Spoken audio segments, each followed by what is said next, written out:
Mas agora a gente vai falar de um fato que, lamentavelmente, pegou também a todos nós de surpresa no início da tarde de hoje. Quem estava acompanhando o Balanço Geral ouviu do próprio Salsicha a informação de que uma mulher que teria sido encontrada morta dentro de casa seria a tia dele.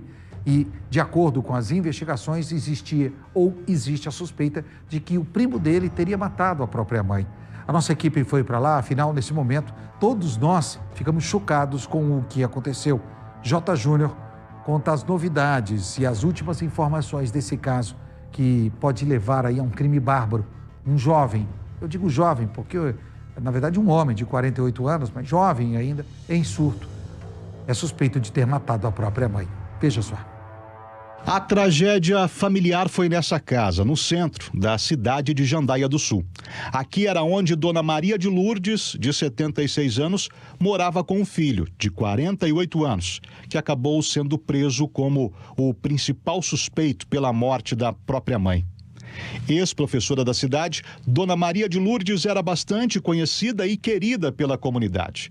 A morte dela chocou toda a vizinhança. Vixe, imagina, o cara, uma pessoa de uma índole boa, totalmente tranquilo, a gente jamais já ia imaginar que ia acontecer uma fatalidade, uma tragédia, né?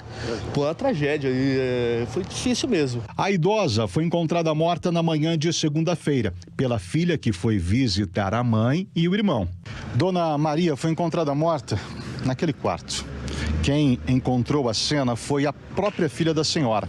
Assim que chegou aqui na residência, ela se deparou com o irmão em surto no final do corredor ao lado da residência e pediu ajuda aos vizinhos. Ela ficou com medo de se aproximar do próprio irmão e também ser uma vítima dele por conta do estado que ele se encontrava naquele momento. Ricardo, um dos vizinhos, conta que o filho da idosa estava em surto psicótico, totalmente fora de controle. Chegamos aqui, o rapaz estava aqui deitado aqui, em estado de convulsionando, fungando, e a gente, nesse desespero, a gente não preservou o local. A polícia não demorou para chegar.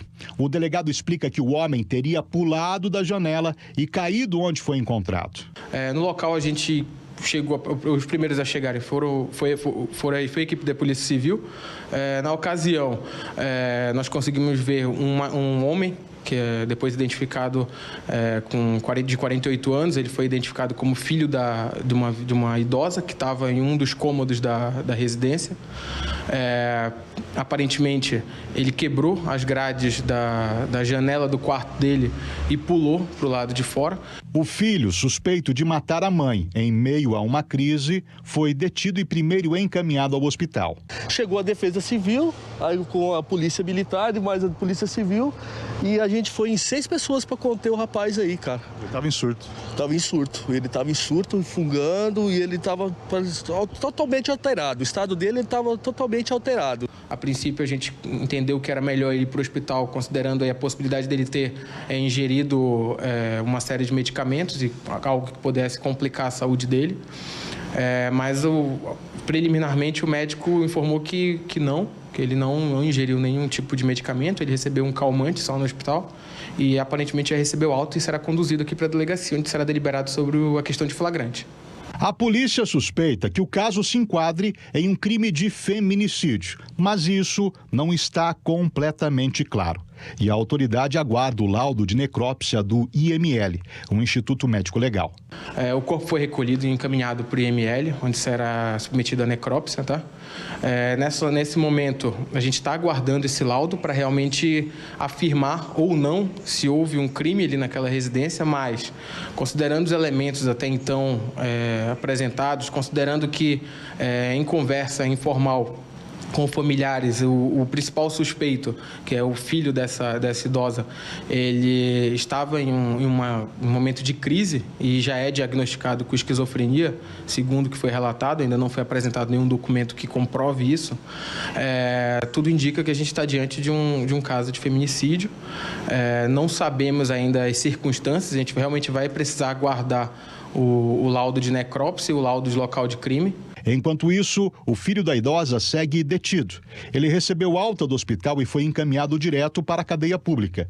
Em conversa com o delegado, ele alega que não se lembra do que aconteceu, apenas de ter encontrado a mãe rezando no quarto dela, ajoelhada junto à cama e com um terço em mãos. Em conversa também informal com esse suspeito, ele informou que não lembrava do que tinha acontecido, mas que lembra de ter ido até o quarto da mãe dele e visto ela rezando. Em cima da cama foi encontrado um terço também. E, a princípio, as primeiras pessoas que chegaram e foram tentar prestar o primeiro socorro, chegaram a informar que o joelho dela estava dobrado próximo à cama. Foi encontrado um chinelo também dele no quarto dela. E ele não permanecia muito ali naquele local, ele ficava mais no quarto dele. E o que mais chamou a atenção também foi a desorganização ali no quarto dele, que aparentemente era uma casa extremamente organizada, mas naquele momento o quarto dele estava cheio de caixas de medicamento, como eu falei, as receitas médicas. E a gente tem que analisar, juntar esse quebra-cabeça para entender de fato o que aconteceu. Engraçado como você percebe na fala do delegado o cuidado que ele está tendo com o caso, devido até à situação, porque comprovando-se a autoria do crime e a incapacidade, seja ela momentânea ou temporal, mas que ele estava em surto e que ele não teve ciência do ato praticado, ele vai ser considerado inimputável. E também de que espera-se um laudo mais que oficial para que venha se comprovar realmente que possa ter sido isso. Afinal, pode ter acontecido muitas outras coisas. Ele pode ter visto a mãe já caída, pode ter entrado em surto naquele momento, ter ficado abalado, afinal, há pouco tempo ele perdeu o pai. Então, todas essas questões precisam ser analisadas e por isso é entendível, né, as colocações feitas pelo delegado. Sempre respeitosas e principalmente vendo todas as possibilidades para que não venha se precipitar diante dos fatos que são muito graves e fortes. E nós aqui da RIC TV nos sentimos ainda bastante abalados com tudo isso e queremos aqui, né, a toda a família do nosso querido Salsicha desejar nesse momento muita força, os nossos sentimentos para que todos eles possam superar esse momento, principalmente o pai do Salsicha, que é o irmão mais velho e que nesse momento a família toda tenta entender o que aconteceu. Repito, os nossos sentimentos salvam a você e a toda a sua família, tá bom? Vem comigo, vamos.